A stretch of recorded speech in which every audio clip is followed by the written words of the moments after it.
परमेश्वर की महिमा के लिए एक दो गीत गाएंगे। स्तुति बलि चढ़ाते तुझको यीशु, स्तुति बलि चढ़ाते तुझको यीशु, स्तुति हो यीशु राजा की, स्तुति हो यीशु राजा की, स्तुति हो यीशु की, आराधना यीशु की, स्तुति हो यीशु की, आराधना यीशु की, स्तुति हो यीशु राजा की, स्तुति हो यीशु राजा की।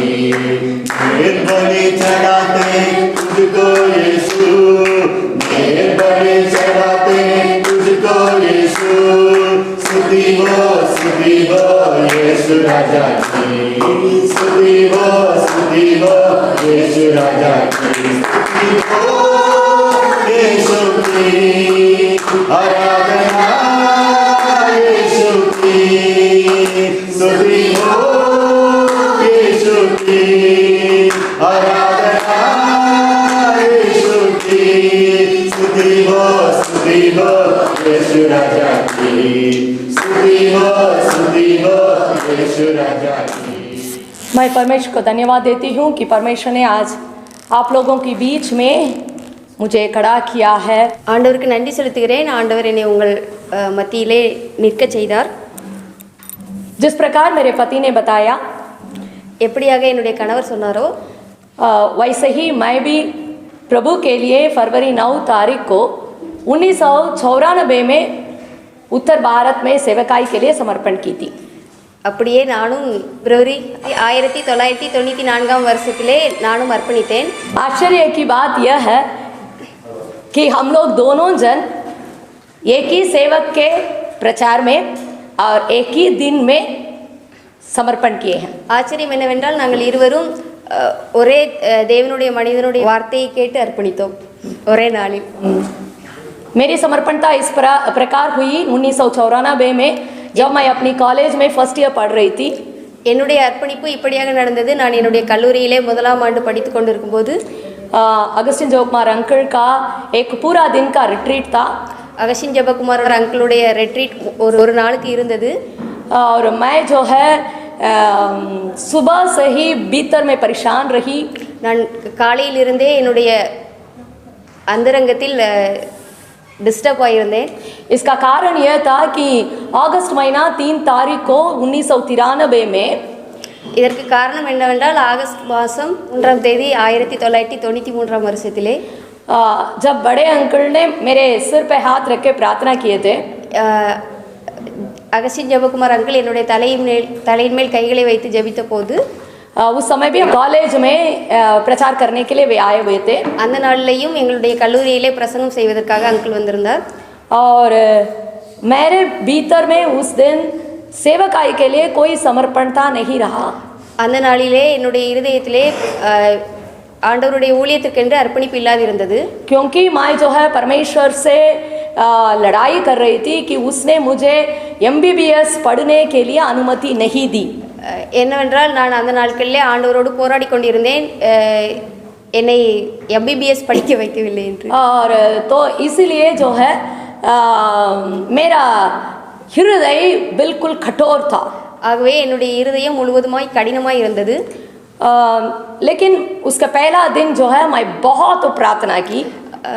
ஆனாலும் அதற்கு முந்தின நாள் முதலாம் நாளிலே நான் அதிக நேரம் ஜெபித்து கொண்டிருந்தேன். क्योंकि जिस मंच पे बड़े अंकल को प्रचार करना था, उसी मंच में मुझे उनके लिए एक इंट्रोडक्शन देना था और मीटिंग का प्रिसाइड मुझे करना था। और मैं अपने को बहुत बहुत छोटी समझ रही थी, क्योंकि इतना बड़ा सेवक के सामने मैं कैसे खड़ा होकर बोल सकूं। और वही मेरा पहला अनुभव भी था उस कॉलेज में पूरे लड़कियों का और स्टाफ के सामने खड़ा होने का। என்னவென்றால் அந்த நாளிலே அதே மேடையில், எந்த மேடையில் அகஸ்டின் ஜெபகுமார் अंकल பிரசங்கம் பண்ண வேண்டியிருந்ததோ அதே மேடையிலே நான் அங்கிளுக்கு இன்ட்ரடக்ஷன் கொடுக்க வேண்டியிருந்தது. அந்த முழு ப்ரோக்ராமையும் நான் நடத்த வேண்டியிருந்தது. அதுவே என்னுடைய முதலாவது அனுபவமாக இருந்தது. எல்லா ஸ்டூடெண்ட்ஸ்க்கு முன்பதாகவும் ஸ்டாஃப்க்கு முன்பதாகவும் நின்று பேச வேண்டியிருந்தது. ஆகவே நான் என்னை முழுவதும் சிறிதாக நான் எண்ணிக்கொண்டிருந்தேன். और जब अंकल मेरे सिर पे हाथ रख के प्रार्थना किए, அங்கிள் என்னுடைய தலையின் மேல் கரங்களை வைத்து ஜெபித்த போது उसने इस प्रकार बताया, அவர்கள் இப்படியாக சொன்னார்கள். बताया नहीं, वो इसी प्रकार प्रार्थना किए थे, சொல்லவில்லை, இப்படியாக ஜெபித்தார்கள். हे परमेश्वर, मैं पूरी तौर से समर्पण किया हुआ एक हृदय को देख रहा हूँ, ஆண்டவரே, நான் முழுவதுமாக சமர்ப்பிக்கப்பட்ட ஒரு இருதயத்தை காண்கிறேன். जो इसके द्वारा आप करना चाहते हैं उसे मैं अपने आंखों से देखने पाऊँ. அந்த அந்த இருதயத்தின் மூலமாக நீர் என்ன செய்ய விரும்புகிறீரோ அதை என்னுடைய கண்கள் காணட்டும். बस इतना ही प्रार्थना रहा, बगल चले गए. அவ்வளோதான், இவ்வளோதான் பிரார்த்தனை, இவ்வளோதான் ஜெபித்தார்கள். और उसी दिन से मेरे भीतर का संघर्ष शुरू हुआ. அந்த நாளிலிருந்து என்னுடைய இருதயத்திலே போராட்டம் தொடங்கினது. मेरे अंदर कई प्रकार का सवाल रहा. என்னிடத்திலே अनेक விதமான கேள்விகள் இருந்தது. क्या मैं जेम्स में सेवकाई के लिए जाने वाली हूँ? நான் ஜெம்ஸ்லே ஊழியத்துக்காக செல்ல போகிறவள். क्या मुझे उत्तर भारत जाना है? எனக்கு நார்த் இந்தியா போக வேண்டுமா? ये सब तो मेरे लिए संभव ही नहीं है. இந்த காரியங்கள் எல்லாம் எனக்கு பாசிபிளே இல்லை. और उसके बाद से जब कभी मैं व्यक्तिगत प्रार्थना में बैठती थी, அதற்கு பின்பு நான் எப்பொழுதெல்லாம் தனி ஜெபத்திற்காக அமர்ந்திருந்தேனோ, हर दिन परमेश्वर की आत्मा मुझसे बर्ताव करते रहा. ஒவ்வொரு நாளும் ஆண்டவருடைய ஆவியானவர் என்னோடு இடைப்பட்டார். मेरी अर्पणता ये थी कि अगर मैं डॉक्टर बनूंगी तो मैं मिशनरी के रूप में परमेश्वर कहीं भी मुझे भेजेगा, वहां मैं जाने के लिए तैयार थी. என்னுடைய அர்ப்பணம் இதுவா இருந்தது. நான் MBBS முடித்திருந்தால் ஆண்டவர் என்னை எங்கே அனுப்புகிறாரோ அங்கே சென்று நான் ஊழியம் செய்வேன் என்று. यहाँ तक कि पायनियर मिशनरी के रूप में भी जाने को के लिए समर्पित की थी. அதாவது முதல் மிஷனரியாக செல்ல வேண்டும் என்றாலும் அதுவும் செல்ல தயார் என்று இருந்தேன். लेकिन जब वो रास्ता मेरे लिए बंद हो गया था, எப்பொழுது அந்த வழி எனக்கு அடைக்கப்பட்டதோ, तो मैं सेवकाई के लिए बिल्कुल अपना दिल को बंद कर दी थी. அப்பொழுது ஊழியத்துக்கென்று என்னுடைய இருதயத்தை முழுவதுமாய் அடைத்து வைத்திருந்தேன். इसलिए मेरे अंदर डर था. ஆகவே என்னுடைய இருதயத்தில் பயம் இருந்தது. फिर से अगस्टिन अंकल आ रहे हैं, இன்னொரு முறையாக அகஸ்டின் அங்கிள் வருகிறாங்க. वो तो उत्तर भारत में है, इसलिए सेवकाई के बारे में प्रचार करेंगे. அவங்க நார்த் இந்தியாவில் இருக்கிறாங்க, அதனால ஊழியத்திற்காகவே அவங்க பிரசங்கம் பண்ணுவாங்க. और मैं भावुक होके समर्पण नहीं करना करके मैं डर रही थी. இமோஷனல் ஆகி நான் அர்ப்பணிக்க கூடாதுன்னு நினைச்சிருந்தேன். और सुबह की मीटिंग में अंकल का प्रचार, क्योंकि सब जवान लड़की होने के कारण विवेक के बारे में प्रचार किए थे. அந்த காலை நேர கூட்டத்தில் எல்லாரும் வாலிப பிள்ளைங்களா இருந்ததுனால மனசாட்சியை குறித்து பிரசங்கம் பண்ணிட்டு இருந்தாங்க. दोपहर के समय शादी किसके साथ करना वैसे ही प्रचार कर रहे थे. மத்தியான நேரத்திலே யாரோடு திருமணம் செய்ய வேண்டும் என்று பிரசங்கித்துக் கொண்டிருந்தார்கள். वहाँ उनके प्रचार में कहीं सेवकाई के लिए कोई बुलाहट रहने का संभावना नहीं था. அங்கே அந்த பிரசங்கத்திலே ஊழியத்துக்கென்று அழைப்பு கொடுப்பதற்கு வாய்ப்பில்லாதிருந்தது. लेकिन ஆனால் आखिरी में கடைசியாக एक घटना वो बताए थे, உண்மையான சம்பவத்தை சொன்னார்கள். और उस घटना में एक सवाल ऐसा किए थे, அந்த சம்பவத்திலே ஒரு கேள்வி இப்படியாக கேட்டார்கள். अगर 7 बरस की लड़की को अपने माँ बाप और भाई बहन के लिए इतना चिंता है, 7 வருட குழந்தைக்கு அவங்களுடைய அம்மா அப்பா மேல இவ்வளோ கவலை இருந்ததுன்னா, तो इतना बड़ा देश में इतने लोग प्रभु को नहीं जानते हैं, उनके बारे में क्या तुम्हारा कोई चिंता नहीं है? இந்த இவ்வளோ பெரிய தேசத்திலே இத்தனை பேர் ஆண்டவர் அறியாம இருக்கிறாங்க, அவங்கள குறித்ததான பாரம் உனக்கு இல்லையா? मुझे लगा कि ये तीर सीधे मेरे हृदय को छुआ. இந்த அம்பு என்னுடைய இருதயத்துக்குள் தைத்தது. फिर भी मैं अपने दिल को कठोर की. அப்படி இருந்தும் என்னுடைய இருதயத்தை நான் கடினப்படுத்தி கொண்டிருந்தேன். कई तरह का बोलते गए और वो गीत भी गाना शुरू किए थे. அப்படியே சொல்லி கொண்டிருந்து பாடலும் பாட ஆரம்பித்தார்கள். और वो ये खास एक गीत जो है, जब कभी कहीं भी बजता था, पवित्र आत्मा मुझसे इस तरह बातचीत करता था. இந்த ஒரு பாடல் எல்லாம் பாடப்பட்டதோ எப்பொழுதெல்லாம் நான் கேட்டுக்கொண்டிருந்தேனோ அந்த பாடல் வழியாக ஆண்டவர் என்னோடு பேசினார். वो ये था, அந்த பாடல் இதுவா இருந்தது. बुलाए हुए लोग அழைக்கப்பட்டவர்கள் सुन लो, கேட்டுக்கொள்ளுங்கள், अभी मान के तैयार होना है. இப்பொழுது கீழ்ப்படிந்து தயாராகுங்கள். அழைக்கப்பட்டோர் யாவும் கீழ்ப்படிவீர், இது ஆண்டவர் கட்டளை, புறப்படுவீர். जो भी बुलाए गए हुए हैं परमेश्वर की बात मान के तैयार होके चलो. जब इसी स्टांस को उसने शुरू किया, எப்பொழுது இந்த ஸ்டான்ஸாவே அவங்க ஆரம்பித்தாங்களோ, पवित्र आत्मा का जबरदस्त संघर्ष को मैं अपने भीतर महसूस करना शुरू की. பரிசுத்த ஆவியானவருடைய வல்லமையான போராட்டத்தை எனக்குள்ளாக உணர முடிந்தது. और मैं कई तरह का बहाना बता रही थी, நான் ஒவ்வொரு காரியங்களாக சொல்லிக் கொண்டிருந்தேன். इसलिए वो बुलाने से मैं नहीं जा सकती हूँ. அகஸ்டின் ஜெபகுமார் அங்கிள் பீகாரில் இருக்கிறாங்க, அதனால் அவங்க சொல்கிறதுனால என்னால் புறப்பட்டு போக முடியாது. और लेकिन पवित्र आत्मा मुझसे बताया, ஆனால் பரிசுத்த ஆவியானவர் என்னோடு சொன்னார், मंच पर खड़ा हुआ वो तुम्हें नहीं बुला रहे हैं, बुलाने वाला मैं हूँ. அழைக்கிறவர் நான்.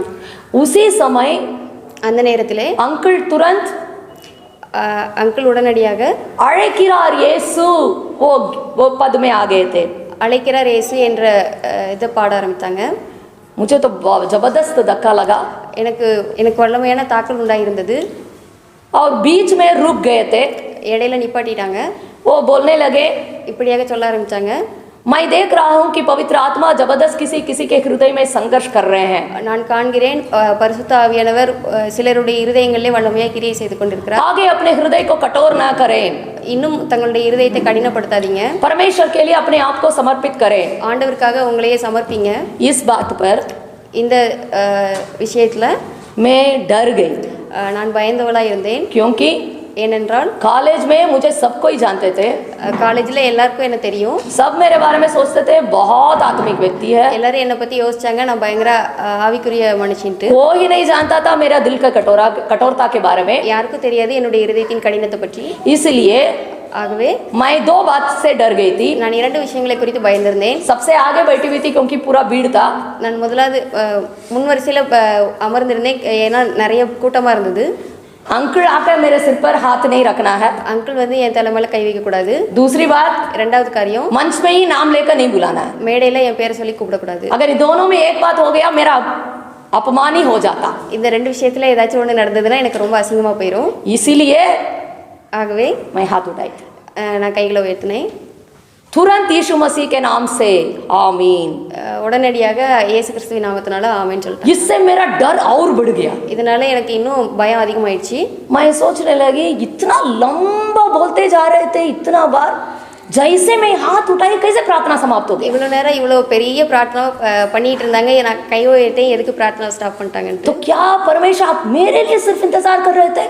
என்ன ஆண்டவரே எனக்காக மாத்திரமா நீங்க வெயிட் பண்ணிட்டு இருந்தீங்க? ये जो भीतरीय मनुष्य से नहीं था, जो ऊपर एक डर के मारे हाथ उठाए थे, इसी के लिए इंतजार था आपका. இது என்னுடைய இருதயத்தின் ஆழத்துல இருந்து வந்தது கிடையாது, அப்படி மேலோட்டமா வந்தது. இதுக்காகவா நீங்க வெயிட் பண்ணிட்டு இருந்தீங்க? ये बिल्कुल परमेश्वर का प्रेम मुझे चकनाचूर कर दिया था. இந்த ஆண்டவருடைய அன்பு என்ன சுக்குநூறா உடைச்சிருச்சு. और उसके बाद अप्रैल महीना 24 तारीख को, அதுக்கப்புறம் ஏப்ரல் 24ஆம் தேதி उसी साल அதே வருஷத்துல व्यक्तिगत परमेश्वर के साथ मेरे साथ साक्षात्कार हुआ था. ஆண்டவர் கூட எனக்கு ஒரு என்கவுண்டர் உண்டாயிடுச்சு. मुझे महसूस हुआ कि परमेश्वर मेरे आमने सामने खड़े होकर मुझसे कई सवाल किए. எனக்கு இப்படி ஃபீல் ஆச்சு, ஆண்டவர் என் முன்னாடி நின்று என் கூட பேசிட்டு இருக்காங்கன்ட்டு. अनेक கேள்விகளை கேட்டார். बहुत सवालों को पूछा. और मेरा गीतों में एक प्रिय गीत था, उसी गीतों को लेकर परमेश्वर ने मुझसे सवाल किया. எனக்கு ரொம்ப பிடிச்சிருந்த ஒரு பாடல், அந்த பாடல்ல இருந்து ஆண்டவர் என்கிட்ட கேள்வி கேட்டார். மனிதர் என்னை கைவிட்டாலும், अगर लोग मुझे छोड़े, मामिसम अழுகி नारिटाலும், मेरा शरीर भी सड़के महकने लगे, ஐஸ்வர்யம் யாவும் அழிந்திட்டாலும், सारा संपत नाश हो जाए, ஆகாதவள் என்று தள்ளிவிட்டாலும், अगर न लाए करके छोड़ा जाए, ये सारी बातें होने के बावजूद இவ்வளோ இந்த எல்லா விஷயமும் நடந்ததுக்கு அப்புறமும் क्या तुम मेरे पीछे हो लेगी, என்ன நீங்க என்ன பின்பற்றுவியா? इस सवाल के लिए जवाब देना मेरे लिए बहुत कठिन था. இந்த கேள்விக்கு பதில் சொல்வது எனக்கு மிகவும் கடினமா இருந்தது. मुझे याद है लगभग 3 घंटा हुआ होगा उस दिन रात की मेरी प्रार्थना. எனக்கு ஞாபகம் இருக்கு, ஒருவேளை அந்த ராத்திரியோட ஜெபம் வந்து ஒரு 3 மணி நேரம் வரைக்கும் போயிருக்கும். मैं बहुत आंसू के साथ நான் மிகவும் கண்ணீரோடு परमेश्वर के हाथ में अपने को समर्पित की थी. ஆண்டவருடைய கரத்தில் என்ன அர்ப்பணித்தேன். और जिस प्रकार मेरे पति बता रहे थे कि सितंबर 28 तारीख 1999 में वो उस प्रभु को ग्रहण किए थे. எப்படியாக என்னுடைய கணவர் சொன்னாரோ, செப்டம்பர் 28ஆம் தேதி 1999வது வருஷத்திலே அவர்கள் அர்ப்பணித்தாரோ. मुझे तो सही तारीख मालूम नहीं है, लेकिन साल मालूम है. எனக்கு சரியாக தேதி ஞாபகம் இல்லை, ஆனால் வருஷம் ஞாபகம் இருக்கு.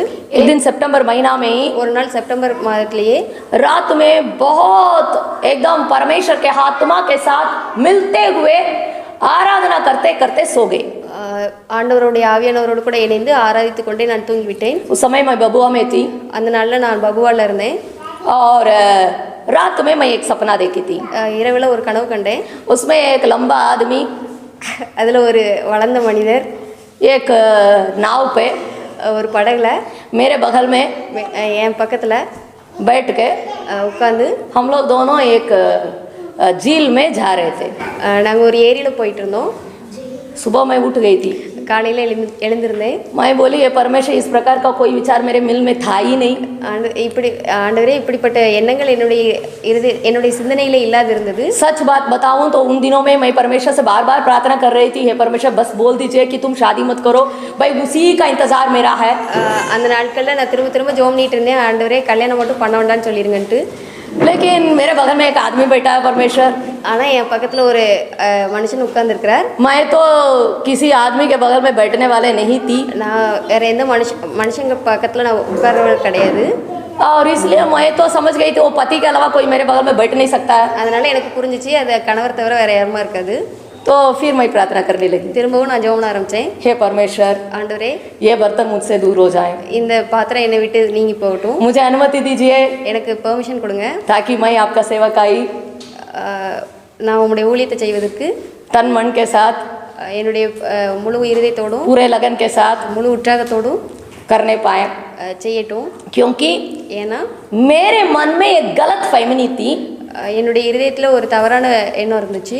शादी करने वाले पवित्र नहीं है, கல்யாணம் பண்ணிக்கிட்டவங்க பரிசுத்தமானவங்க கிடையாது. और जो भी सिंगल हैं யாரெல்லாம் தனியாக இருக்கிறாங்களோ वे ही ज़्यादा पवित्र है. அவங்க தான் அதிகமான பரிசுத்தமானவங்க. शादी के बाद भी ये विचार मेरे अंदर लगभग 6 साल तक था.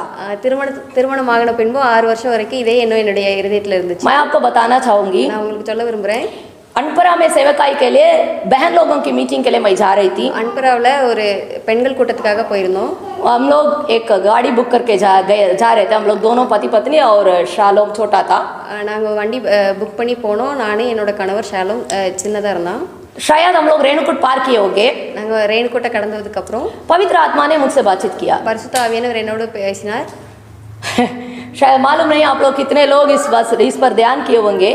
ये न्याय के किताब में जहाँ दबोरा के बारे में लिखा हुआ है, दबोरा का पति का नाम लिख कर उसकी पत्नी करके वहाँ लिखा हुआ है. எத்தனை பேர் இதில் கவனம் செலுத்திருக்கீங்கன்னு தெரில. நியாயாதிபதிகள் புஸ்தகத்தில் தெபராவை பற்றி எழுதியிருக்கும்போது அவங்களுடைய ஹஸ்பண்ட் பேரை சொல்லி தான் அதுக்கப்புறம் இவங்களுடைய பேர் வரும். वहाँ उसका पति ने वहाँ कुछ जबरदस्त कार्य नहीं किया है. அங்கே அவருடைய கணவர் எந்த ஒரு வல்லமையான காரியம் செய்யலை. दबोरा का नाम ही सबको ही लेते हैं. எல்லாருமே தெபராவுடைய பேரை தான் எடுப்போம். अभी मुझे भी उसका पति का नाम उतना याद नहीं आ रहा, इसलिए नहीं बोल रही हूँ. எனக்கும் தெபராவோட ஹஸ்பண்ட் பேர் ஞாபகம் இல்லை, அதனால அவங்க பேர் எடுக்கல. அவங்க பேர் லபித்தோத். लेकिन ஆனால் परमेश्वर मुझसे बोला, ஆண்டவர் என்கிட்ட சொன்னாரு, दबोरा कितना भी बड़ी हो தெபரா எவ்வளோ பெரியவளா இருந்தாலும் वो लपितोत की पत्नी है. அவன் வந்து லபித்தோட மனைவி. मेरा आंख खुला था. என்னுடைய கண்கள் திறக்கப்பட்டது. उसके बाद ही मैं समझ पाई, அதுக்கப்புறம் தான் எனக்கு புரிஞ்சிச்சு. उत्पत्ति में परमेश्वर ने पहला विवाह को मनाया. ஆதியாகமம் 1வது அதிகாரத்தில் ஆண்டவர் முதலாவது திருமணத்தை நடத்தினார். ये विवाह இந்த திருமணம் परमेश्वर के ओर से है. ஆண்டவர் இடத்துல இருந்து இருக்கு. ये जो भी इसके विरोध में बोलते हैं யாரெல்லாம் இதுக்கு விரோதமா பேசுறாங்களோ वे सीधे परमेश्वर के विरोध में बोलते हैं. அவங்க டைரக்டா ஆண்டவருக்கு விரோதமா பேசுறாங்க. मैं परमेश्वर को धन्यवाद देती हूँ. நான் ஆண்டவருக்கு நன்றி செலுத்துகிறேன். परमेश्वर मेरे ऊपर दया रखा. ஆண்டவர் என் மேல கிருபையா தயவு செய்தார். और जिस प्रकार परमेश्वर ने लंबा व्यक्ति को दिखाया, அவர் எப்படி ஒரு உயர்ந்த மனிதனை காண்பித்தாரோ वही लंबू के साथ அதே வளர்த்தியுள்ள மனுஷனோட परमेश्वर ने, और ये मालूम नहीं था, जैसे वो बता रहे थे, कुछ साल तक हमें मालूम नहीं था कि एक ही दिन हम लोग प्रभु के लिए समर्पित किए हुए थे. அவங்க சொல்லிட்டு இருந்தாங்க நாங்கள் ஒரே நாளில் ஆண்டவருக்கு அர்ப்பணித்தோன்னு, அது எனக்கு தெரியாது இருந்தது. तो अप्रैल महीना ஏப்ரல் மாதத்தில் 25 तारीख को 25ஆம் தேதி 2003 में 2003வது வருஷத்தில் हमें जोड़ा था. எங்களை இணைத்தார். और परमेश्वर के बड़ा अनुग्रह से இது ஆண்டவருடைய பெரிய கிருபையினால इतने साल तक இவ்வளோ வருஷம் வரைக்கும் साथ रहने के लिए परमेश्वर ने अनुग्रह दिया. சேர்ந்து வாழ்றதுக்கு ஆண்டவர் உதவி செய்தார். हम लोग एक दूसरे से प्यार करते हैं. நாங்கள் ஒருத்தரை நேசிக்கிறோம். कोई हमें अलग नहीं कर सकते. யாரையும் எங்களை பிரிக்க முடியாது. इसलिए मैं परमेश्वर को धन्यवाद देती हूँ. ஆகவே நான் ஆண்டவருக்கு நன்றி செலுத்துகிறேன். शायद आप सोचेंगे कि इसमें हमारा जयसिंह अंकल और जानसी आंटी का भाग क्या है. இதை நீங்கள் நினைப்பீங்க இதில் ஜெய்சிங் அங்கிளுக்கும் ஆன்ட்டிக்கும் என்ன வேலை இருக்குன்னு. बहुत भाग है. இல்லை அவங்களுக்கு நிறைய பார்ட் இருக்குது. मुझे पहले साल என்னை முதலாவது வருஷத்தில் अंकल और आंटी परिवार के साथ ले आए थे। அங்கிளும் ஆன்ட்டி குடும்பமாக என்னை கூட்டிகிட்டு வந்தாங்க. इनको मैं कभी नहीं देखी थी, இவங்களை நான் அதுக்கு முன்னாடி பார்த்தது கிடையாது. लेकिन ஆனால் मैं इनके लिए बहुत प्रार्थना करती थी। ஆனால் இவங்களுக்காக நான் அதிகமாக ஜெபித்து கொண்டிருந்தேன். देखे बिना ही इनके बच्चों का, तीनों बेटों का नाम उस समय कुक्कू नहीं थी, तीनों बेटों का नाम मैं जानती थी।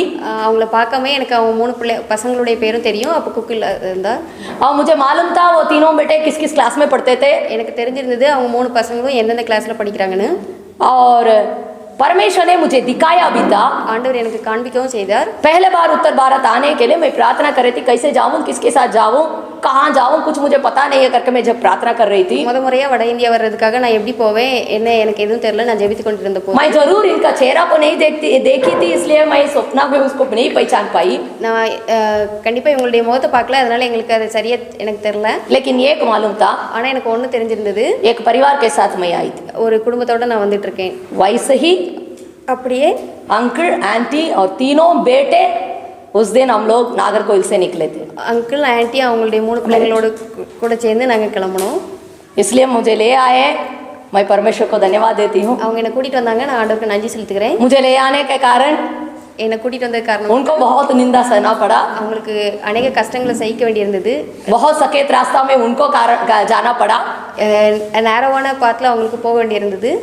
फिर भी அப்படி இருந்தும் उन सारी बातों को அந்த எல்லா காரியங்களையும் मेरे प्रति என்னிடத்துல कभी उन्होंने अपना भावना से या बोली से नहीं दिखाए थे। அவங்களுடைய பிஹேவியர் மூலமாகவோ அவங்களுடைய வார்த்தையின் மூலமாகவோ என்ன சொன்னது கிடையாது. इसलिए मैं आप लोग के लिए बहुत आभारी हूँ। அதனால நான் உங்களுக்கு மிகவும் நன்றி உள்ளவளாக இருக்கிறேன். और जब मैं इधर से चली गई थी, நான் எப்போ இங்கேருந்து போயிருந்தேனோ मैं सोची कभी इन लोग के अधीनता में नहीं आऊंगी, இவங்களுக்கு கீழே நான் எப்போதும் வரமாட்டேன்னு நினச்சேன். ऐसा तो संभव ही नहीं है करके मैं सोच रही थी। அதுக்கு வாய்ப்பே இல்லைன்னு நினச்சேன். लेकिन हमारा परमेश्वर ஆனால் நம்முடைய ஆண்டவர் குடியிருப்பின் எல்லைகளையும் காலங்களையும் தீர்மானித்திருக்கிறவர்। हमारा रखने वाला जगह को निर्णय करके रखा हुआ परमेश्वर 2008 में 2008 வருஷத்துல फिर से इन्हीं के पास ला दिया திரும்ப இவங்க கிட்டே கூட்டிட்டு வந்தார். और अभी तक இந்நாள் வரைக்கும் वही मेरा इमीडिएट लीडर है। அவங்க தான் என்னுடைய லீடர். इसलिए मैं आपको बहुत धन्यवाद देती हूँ। அதனால நான் உங்களுக்கு மிகவும் நன்றி செலுத்துகிறேன். फिर भी हमारे बीच का प्रेम बहुत गहरा है। ஆனாலும் எங்களுக்கு இடையில உள்ள அன்பு ஆழமானது. मैं परमेश्वर को धन्यवाद देती हूँ। நான் ஆண்டவருக்கு நன்றி செலுத்துகிறேன். अभी सैमुएल एक गीत गाएगा। சாமுவேல் வந்து ஒரு பாட்டு பாடுவார். Give thanks with a grateful heart. Give thanks to the Holy One. Give thanks because He's given Jesus Christ, His Son. Give thanks with a grateful heart. Give thanks to the Holy One. Give thanks because He's given Jesus Christ, His Son. And now let the weak say, I am strong. Let the poor say, I am rich because of what the Lord has done for us. And now let the weak say, I am strong. Let the poor say, I am rich because of what the Lord has done for us. Give thanks. इस साल फरवरी 9 तारीख को हमारे पारिवारिक प्रार्थना में गिनती का 11वां अध्याय हमारा पढ़ने का भाग था। பிப்ரவரி மாதம் 9ஆம் தேதியில் என்னாகுமோ 11வது அதிகாரத்தை குடும்ப ஜெபத்தில் படித்தோம். तो इसमें पहला वचन मैं पढ़ रही हूँ। फिर वे முதலாவது लोग வசனத்தை நான் படிக்கிறேன். फिर वे लोग बुड़बुड़ाने और यहोवा के सुनते बुरा कहने लगे। பின்பு ஜனங்கள் முறையிட்டு கொண்டிருந்தார்கள், அது கர்த்தருடைய செவிகளில் பொல்லாப்பாய் இருந்தது. अतः यहोवा के ने सुना और उसका कोप भड़क उठा। கர்த்தர் அதை கேட்டபோது அவருடைய கோபம் உண்டது. और इससे मैं ये सीखी हूँ, இதிலிருந்து நான் இதை கற்றுக்கொண்டேன்.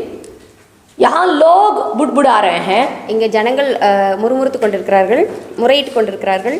वे लोग नहीं सोच रहे हैं कि हम लोगों की बुड़बुड़ाना परमेश्वर के कान तक पहुंचा है. அவங்களுக்கு இது புரியல, நம்மளுடைய முறையிடுதல் ஆண்டவருடைய காதுகள் வரைக்கும் சென்றிருக்குன்னு. लेकिन ஆனா यहाँ लिखा है, இதில் இங்கே எழுதப்பட்டிருக்கு, जब वे लोग बुड़बुड़ा रहे थे, எப்போ அவங்க முறையிட்டு கொண்டிருந்தாங்களோ परमेश्वर यहोवा सुन रहे थे. ஆண்டவராகிய கர்த்தர் அதை கேட்டுக்கொண்டிருந்தார். 2 बार एक ही वचन में लिखा हुआ है कि यहोवा ने सुना, 2 முறை ஒரே வசனத்தில் எழுதப்பட்டிருக்கிறது கர்த்தர் அதை கேட்டார்னு. और ये यहोवा के लिए बुरा लगा. இது ஆண்டவருடைய பார்வையில் தீமையா இருந்தது. तो हम लोग परिवार के रूप में एक निर्णय किए, நாங்கள் அதனால குடும்பமாக ஒரு நிர்ணயம் செய்தோம். हम लोग जो भी बातचीत करते हैं நாங்கள் என்னெல்லாம் பேசுகிறோமோ परमेश्वर उसको सुनता है. கர்த்தர் அதை கேட்கிறார். वो कहीं भी अंधेरा में हो, அது ஒருவேளை இருட்டில் இருக்கலாம், बिस्तर में कान में पति से बोलने वाली बात हो, பெட்டில் ஹஸ்பண்ட் கிட்ட சொல்கிற விஷயமா கூட இருக்கலாம், कहीं भी हो, எங்கனாலும் இருக்கலாம், परमेश्वर सुनता है. ஆண்டவர் கேட்கிறார். तो इसका मतलब இதனுடைய அர்த்தம் हमारे मन में எங்களுடைய மனசில் 24/7 परमेश्वर की निगरानी में हम लोग जी रहे हैं, ये बात हमारे अंदर होना है. 24/7 வந்து நான் ஆண்டவருக்கு முன்பாக வாழ்கிறோங்கிற எண்ணம் இருக்கணும். ओके, 4 वचन को देखेंगे. 4 வசனத்தை பார்ப்போம். 4था वचन में वहां देखते हैं, फिर जो मिली जुली भीड़ उनके साथ थी वह कामुकता करने लगी. அங்கே 4வது வசனத்தில் எழுதப்பட்டிருக்கு, பின்பு அவர்களுக்குள் இருந்த பல ஜாதியான அந்நிய ஜனங்கள் மிகுந்த இச்சையுள்ளவர்களானார்கள்.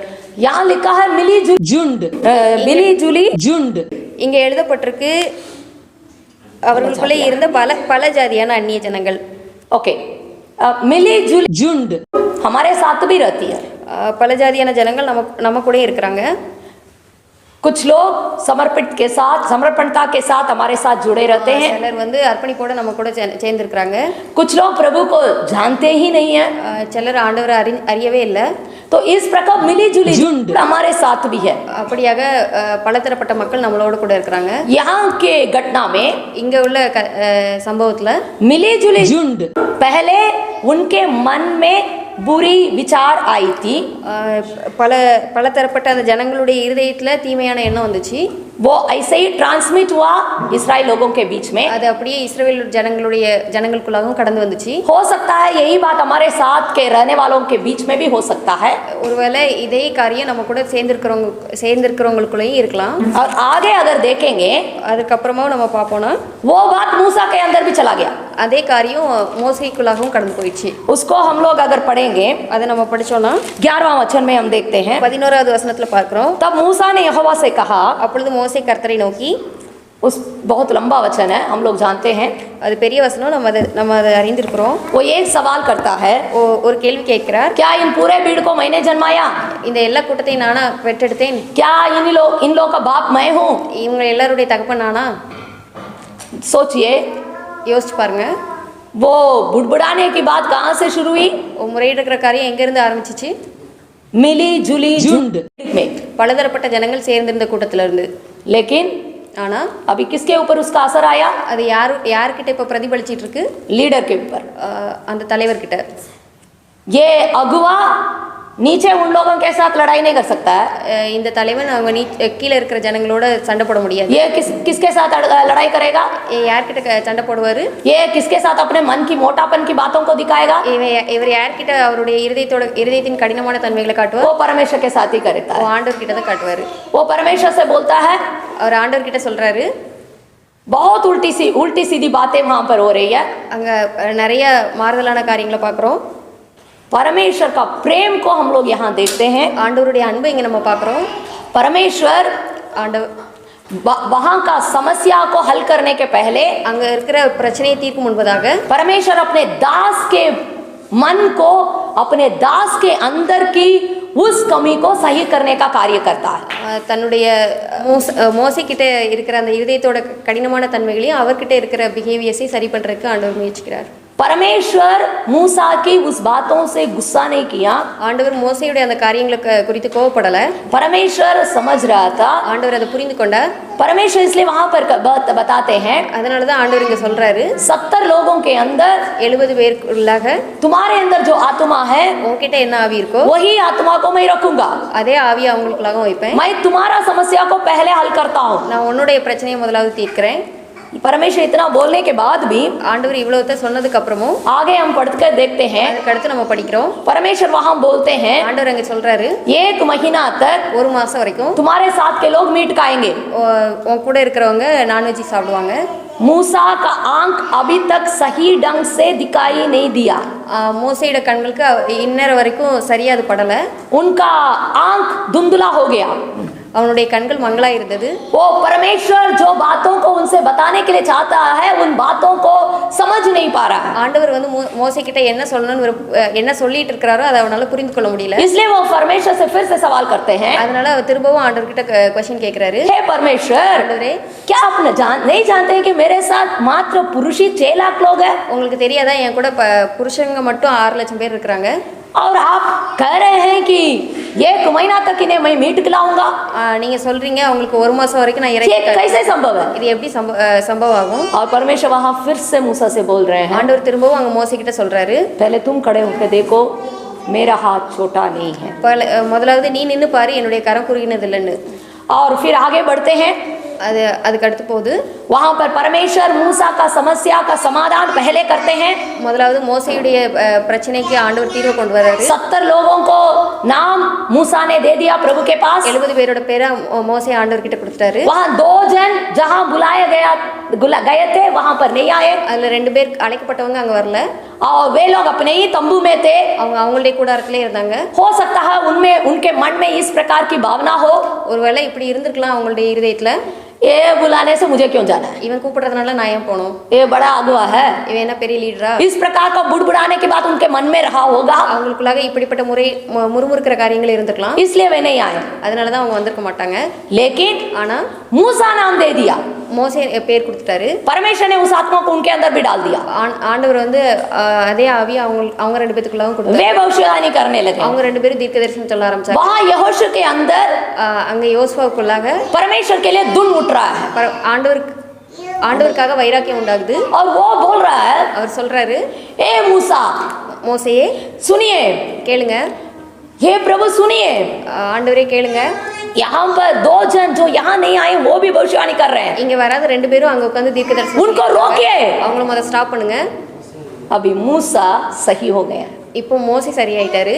मूसा कह रहे हैं, மோசே சொல்றாரு, क्या यहोशू तुम मेरे लिए दुम दुखा गए? என்ன யோசுவா நீ எனக்காக வைராக்கியம் காட்டுவியா? अगर 11 वचन में हम पढ़कर देखते हैं, अगर 11வது வசனத்துல படிச்சோம்னா, मूसा மோசே 4 वचन में 4 வசனத்துல 5 बार 5 முறை मेरे, என்னோட, मुझे, எனக்கு ऐसा करके अगर இப்படியாக स्वार्थिक बात को बता रहे हैं, செல்ஃபிஷ் மேட்டர் பேசிட்டு இருக்காரு. और वो उनके जीवन में एक सेल्फ पिटी चले आया, அவருடைய வாழ்க்கையில ஒரு செல்ஃப் பிட்டி வந்துருச்சு. अपने लिए चिंता करने वाले हो गए। தனக்காக கவலைப்படுகிறவனா மாறிட்டாரு. लेकिन यहाँ पर हम देख रहे हैं परमेश्वर उस बात से उनको बाहर ले आया है। இங்க நம்ம பாக்குறோம் ஆண்டவர் வந்து அவனை அந்த விஷயத்துல இருந்து வெளியில கூட்டிட்டு வராரு. यहाँ कहते हैं तुम मेरे लिए दुम दिखाते हो। இங்க மோசே சொல்றாரு, நீ எனக்காக வைராக்கியம் காட்டுறியா?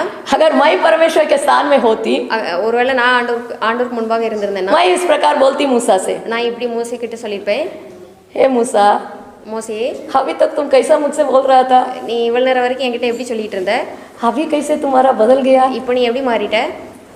तो इसे हमारे लिए सीखना है। இதுல इருந்து நம்ம கற்றுக்கொள்ளணும். हमें हमेशा परमेश्वर की ओर ताकना है। நம்ம எப்போதுமே ஆண்டவரை நோக்கி இருக்கணும். परमेश्वर जो बातें हमसे बोलने के लिए चाहते हैं, ஆண்டவர் நம்ம கிட்ட என்ன காரியத்தை சொல்ல விரும்புறாரோ, परमेश्वर के उस आत्मा से, ஆண்டவருடைய அந்த ஆவினால उसी प्रकार हमें समझने का ताकत चाहिए। அதே அப்படியே அதை புரிந்து கொள்வதற்கு நமக்கு பலன் வேணும். तो परमेश्वर को धन्यवाद।